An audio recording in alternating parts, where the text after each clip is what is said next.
제가 중학교 한 3학년 때 아직도 잊혀지지 않는 한 학생의 이름이 있습니다. 같은 반 이제 학생의 이름이었는데 이름이 이제 대한이라는 이름을 가진 학생이었어요. 성이 어떤 성이었을까요? 뭐 김대한, 이대한, 뭐 여러 가지가 있겠지만 성이 최씨였습니다. 그럼 이름이 최대한, 최대한이라는 이름을 가진 동갑인 학생이었습니다. 아마 부모님께서 이제 큰 사람이 되라는 그 의미에서 지어준 이름이겠죠. 부모님들이 이렇게 자녀들의 이렇게 이름을 지을 때도 작은 자들보다는 큰 뜻을 품고 큰 사람이 되라는 그런 의미로 이름을 지어줄 때가 많이 있습니다. 이름뿐만이 아니죠. 저희가 이제 집을 사더라도요. 저희는 작은 집보다는 좀 넓은 집을 살기를 원합니다. 차를 사더라도 소형차보다는 그래도 중형급 이상의 차를 갖기를 원합니다. 이제 어린아이들 같은 경우는, 특별히 남자아이들 같은 경우는 작은 키를 갖기보다는 더욱더 큰 키를 바라는 게 우리 학생들의 마음이죠. 더 나아가 요새 젊은 사람들은 키뿐만이 아니라 건강한 육체를 갖기 위해서 또 굉장히 운동을 열심히 하는 것을 보게 됩니다. 이러한 것을 봤을 때 저희 인간이란 존재는 약하고 작은 것을 선호한다기보다는 강하고 큰 것을 선호하는 것이 바로 저와 여러분, 우리 인간의 본성이라고 이렇게 생각이 됩니다. 역사를 보더라도 나라와 나라가 전쟁을 하는 것은 더 큰 넓은 영토를 얻고 더 큰 나라가 되어서 강대국으로서 이 나라를 지배하는 것이 전쟁의 하나의 목적인 것을 우리 역사를 통해서도 보게 됩니다. 과거뿐만 아니라 지금 우리가 살고 있는 이 세상도 강한 것을 선택하는 것이 현명하고 바람직하다고 그렇게 얘기를 합니다. 그래서 저희는 이제 작은 회사보다는 큰 회사, 대기업에 가는 것을 원하고 그것을 보고 세상에서는 잘 나가는 사람이다라고 이렇게 이야기합니다. 앞에서 얘기했지만 인간의 그 본성은 작고 연약한 것보다는 크고 강한 것을 더 원한다는 것이죠. 그렇다면 과연 하나님은 어떠실까라는 그 생각을 한번 해보게 되었습니다. 하나님께서도 동일하게 이 세상의 그 원리처럼 강하고 쓸만한 자, 유능한 자를, 그러한 자들만을 선택했는지를 한번 성경을 통해서 확인해 보니까 성경은 그렇게 이야기하고 있지 않습니다. 무엇보다 하나님은 누군가를 선택하실 때, 한 민족을 선택하실 때 처음부터 완벽하고 접근이 불가능한 그러한 불가능한 민족을 세워서 하나님의 뜻을 이루시지 않으셨습니다. 하나님께서는 구약에서 이제 여러 민족 가운데 이스라엘이라는 한 나라를 선택하셨죠. 그 이스라엘이라는 나라를 선택하신 이유는 그 나라가 아주 강력해서 큰 민족이어서 그랬던 것이 아니었습니다. 신명기 7장 7절에 보면 하나님께서 이스라엘을 택하신 이유를 다음과 같이 이야기하고 있는데요. 신명기 7장 7절입니다. 여호와께서 너희를 기뻐하시고 너희를 택하심은 너희가 다른 민족보다 수요가 많기 때문이 아니니라. 너희는 오히려 모든 민족 중에서 가장 적으니라. 하나님께서 지금 여기 보면은 이스라엘을 택한 이유가 무엇이라고 나와 있죠? 그 민족의 수가 가장 적기 때문이다 라고 이렇게 나오고 있습니다. 이 당시 민족의 숫자는 무엇을 의미하면은 바로 국가의 곧 힘을 상징합니다. 왜냐하면 이때는 어떤 첨단 그런 기술이나 장비가 없었기 때문에 민족의 수가, 인구수가 곧 국력을 상징하기도 했습니다. 근데 하나님께서는 다른 많고 많은 그런 강대국보다 작고 연약한 이스라엘을 택하셨습니다.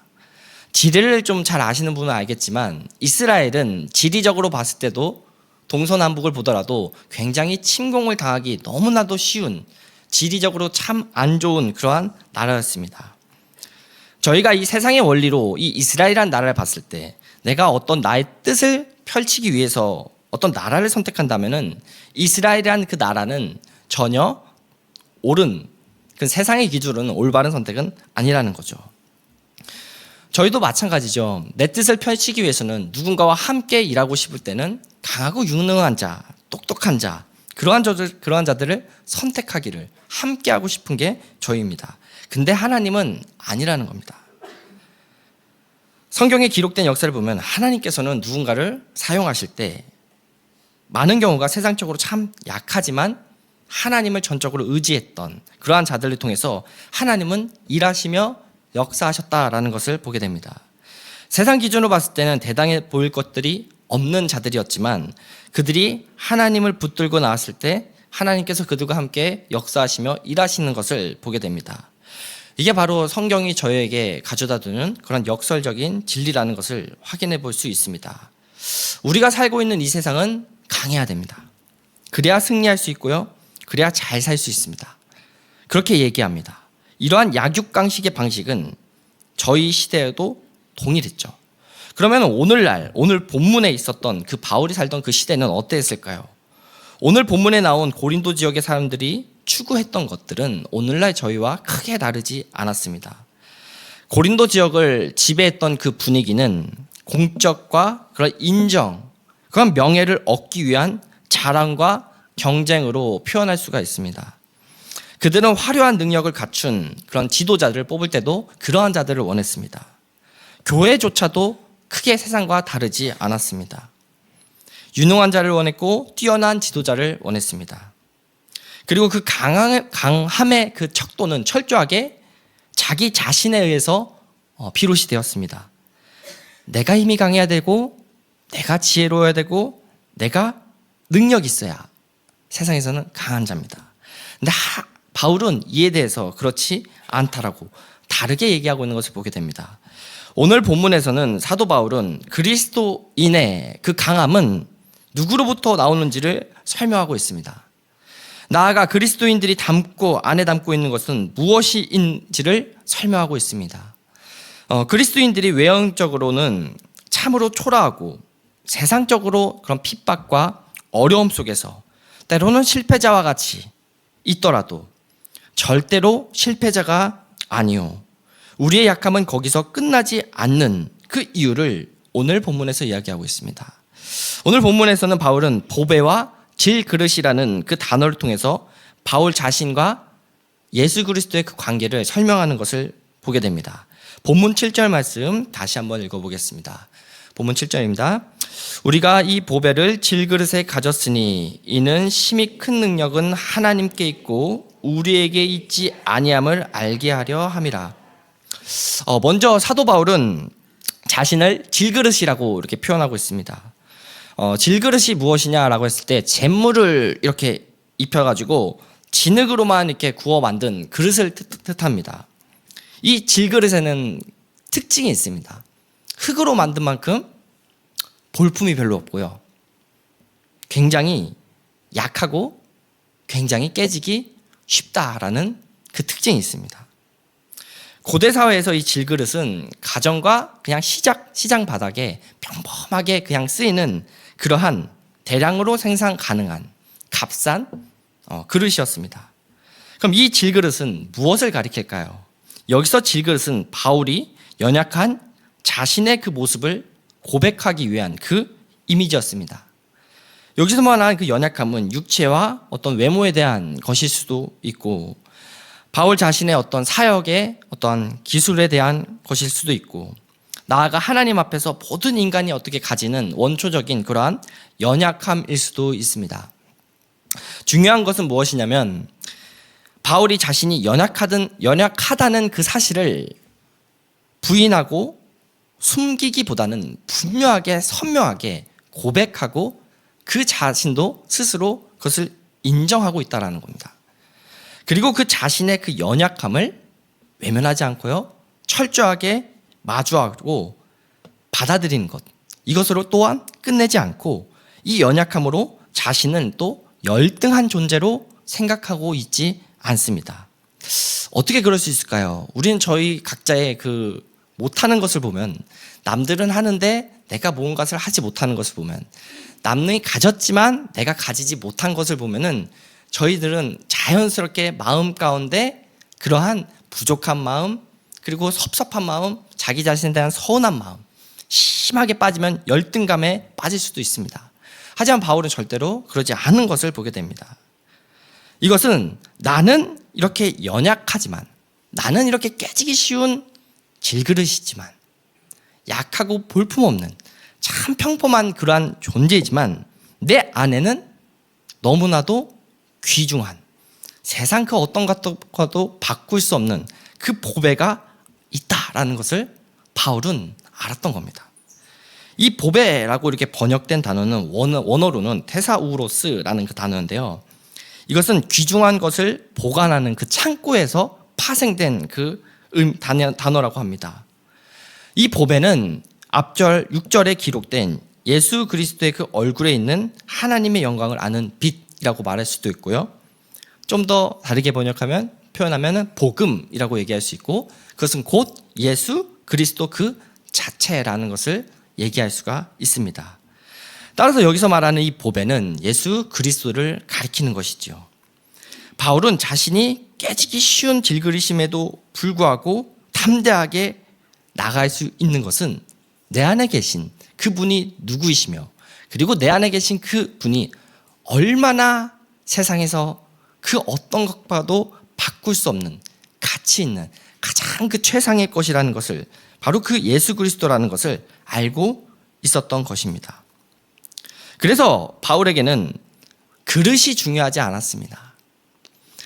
세상으로 봤을 때 그 바라보는 그 그릇이 중요하지 않았습니다. 이 그릇 안에 무엇을 담고 있느냐가 초점이, 관심이, 중심이 그곳에 있었던 겁니다.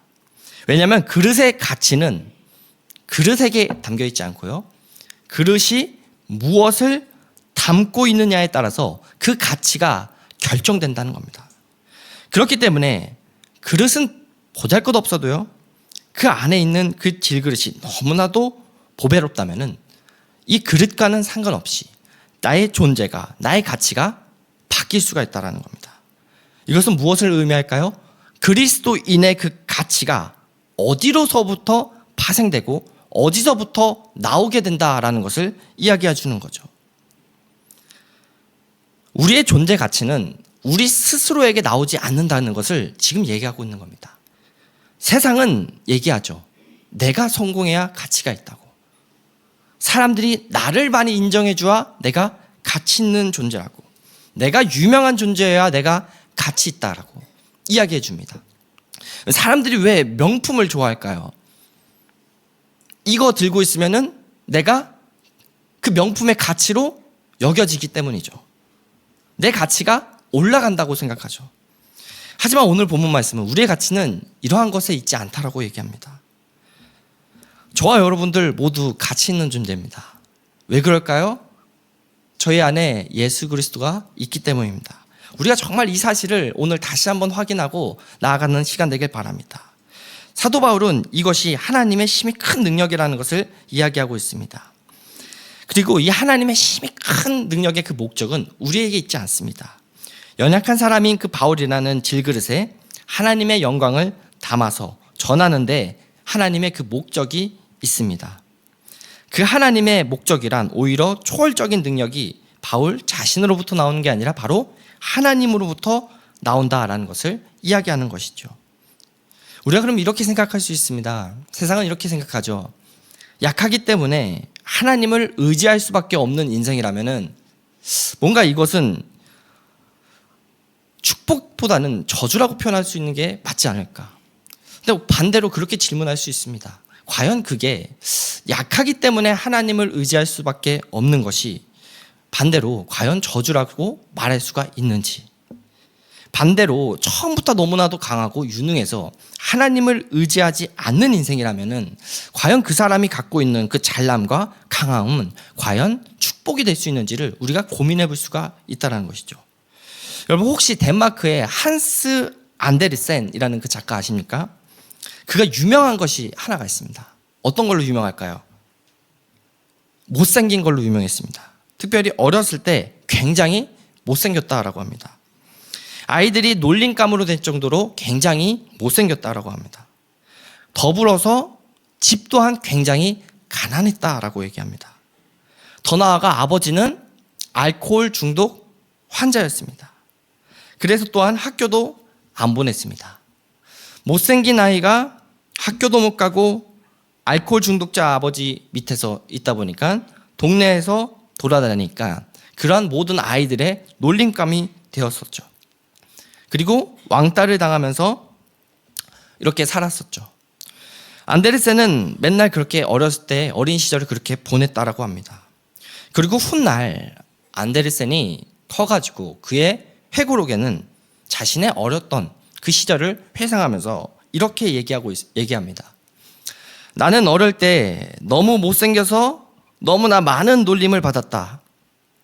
그래서 미운 오리 새끼를 쓸 수 있었다. 나는 우리 집이 너무 가난해서 그 가난의 괴로움을 너무 잘 알 수 있었다. 그래서 성냥팔이 소녀를 쓸 수 있었다.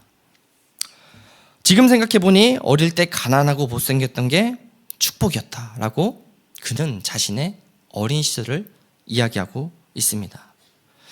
여러분, 우리의 그 약함이, 우리의 그 연약함이 내가 그냥 끌고 안고 있으면은 그것은 여러분 열등감으로 끝나게 될 겁니다. 자기 연민으로 끝나게 될 겁니다. 그리고 불평이 될 겁니다. 원망이 될 겁니다.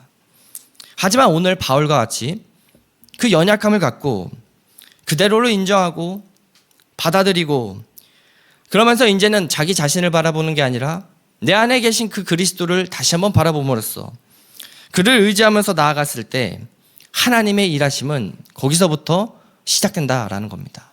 그 연약함은 더 이상 그 연약함이 아니라 하나님의 그 일하심을 나타낼 수 있는 통로가 되는 겁니다. 고린도전서 1장 27절에서 29절에서도 다음과 같이 이야기하고 있죠. 그러나 하나님께서 세상에 미련한 것들을 택하사 지혜 있는 자들을 부끄럽게 하려 하시고 세상에 약한 것들을 택하사 강한 것들을 부끄럽게 하려 하시며 하나님께서 세상에 천한 것들과 멸시받는 것들과 없는 것들을 택하사 있는 것들을 폐하려 하시나니 이는 아무 육체도 하나님 앞에서 자랑하지 못하게 하려 하심이라. 하나님께서 여러분 아무것도 없는 그 자들을 하나님 앞에서 자랑하지 못하게 하시려고 세상의 그 미련한 것들, 연약한 자들 선택하셔서 세상에 지혜 있고 하나님 의지하지 않는 그 자들을 오히려 부끄럽게 하신다라는 것이죠. 오늘 이 예를 하고 설교를 마치려고 합니다. 데니스 저니건이라는 그 사람이 있습니다. 어린 시절부터 교회를 나오고 함께 뛰노는 것을 좋아했던 어린 아이라고 합니다. 피아노를 좋아하기도 했고 음악을 한 번 듣고는 곧바로 연주할 수 있는 음악적으로 은사가 있는 그런 소년이었습니다. 그러던 중에 5살 때 화장실에서 이제 성인 동성애자에게 성추행을 당하게 되었고 그 충격으로 그는 잘못된 그런 성적 취향에 갖게 됩니다. 그러면서 그는 자라면서 성정체성에 혼란이 생기게 됩니다. 그래서 그는 동성애라는 그러한 죄에 다시 한번 빠지게 됩니다. 그러면서 심각한 내적 갈등을 겪었던 데니스는 방에서 가스를 틀어놓고 자살을 결심했다고 합니다. 그런데 그 순간 마음속에 어떤 생각이 사로잡혔다라고 합니다. 내가 왜 죽어야 할까? 내가 왜 굳이 죽어야지? 그러면서 다시 버스 밸브를 잠그고 그래, 나는 처음부터 동성애자로 태어난 거야. 나는 이제부터 이것과 싸우지 않고 포용할 거야. 그렇게 그는 그 동성애라는 것을 갖고 타협한 후에 욕망을 따라 동성애자들과 성적 관계를 맺으며 살아갔다고 합니다. 하지만 자신의 욕망대로 살아간 그의 삶은 더욱더 절망 가운데 빠졌다고 그는 고백하고 있습니다. 그러던 어느 날 친한 친구에게 연락이 왔다고 합니다. 친구가 꿈을 꾸었는데 하나님이 데니스에게 몇백 개의 그 노래를 선물로 주셨고 그 노래를 전 세계 사람들이 부르고 있다라는 것이었습니다. 데니스는 그 친구의 꿈을 웃어넘겼지만 친구는 분명 데니스를 통해서 하나님의 계획이 있을 거라고 얘기해주면서 그렇게 마무리되었다고 합니다. 그리고 시간이 흘러서 어느 날 놀랍게도 데니스는 자신이 참석한 한 집회에서 회심을 경험하고 그는 그곳에서 자신이 했던 그러한 죄들 그리고 그 동성애라는 것보다 더 크신 그 하나님의 그 사랑을 경험하고 그리고 절대로 하나님께서는 이 상태를 계속 내버려 두지 않으신다는 것을 깨닫게 되었다고 합니다. 그래서 그는 동성애라는 과거에는 죄와 숨기고 싶은 연약한 과거가 있지만 그 하나님의 놀라운 사랑을 깨닫게 된 순간 데니스는 자신의 그 심령 속에서 죄에서부터 나오라는 그 주님의 음성을 듣게 되었고 그는 마치 죽음에서 부활한 것처럼 그 옛사람을 버리고 이제는 완전한 새 사람으로 거듭날 수 있었다라고 합니다. 오랜 세월 연약한 자신을 묻고 있었던 그 동성애란 그 죄악에서 벗어나 진정한 자유를 얻게 된 것이죠. 그러면서 데니스는 이러한 고백을 했습니다. 그분은 나의 정체성을 바꿔놓으셨습니다. 그리고 새로운 피조물이 된다는 것에 그 의미를 가르쳐 주셨습니다. 그가 하나님께 기도했던 그 내용은 우리가 찬양으로도 굉장히 많이 부르는 그 찬양인데요. 영어로는 You are my all in all 이라는 그 찬양이고 지금은 좀 덜하지만 예전에는 굉장히 많이 불렸던 그 찬양이죠. 이 찬양이죠. 약할 때 강함 대신에 나의 보배가 되신 주 나의 모든 것 주 안에 있는 보물을 나는 포기할 수 없네 주 나의 모든 것 예수 어린 양 존귀한 이름 예수 어린 양 존귀한 이름 그의 기도가 담긴 그 찬양은 지금도 전 세계 수많은 크리스찬에게 불게 되었고 기도를 통해서 그는 지금의 한 여성의 남편으로서 9 아이들의 아버지로서 하나님을 찬양하는 사역자로 살아가고 있습니다.